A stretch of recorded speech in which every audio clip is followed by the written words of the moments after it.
We had this big site again. Nobody was here.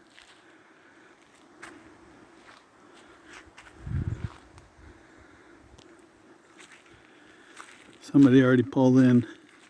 I didn't have a rope up yet. Usually I park the van right here.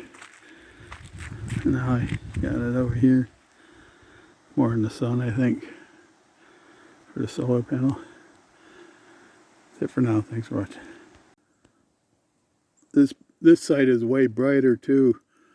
Not like the last trip I was in 74, and it was dark all the time.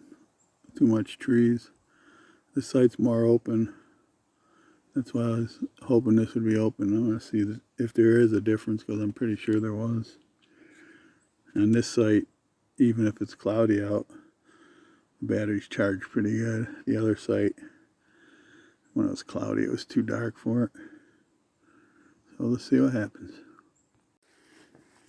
We got that site we like by that little stream.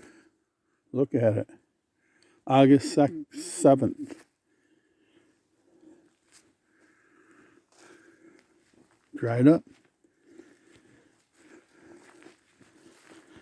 Remember it was raging during 4th of July.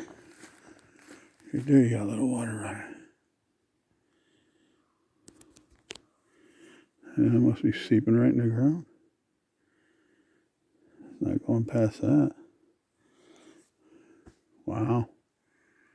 It's crazy.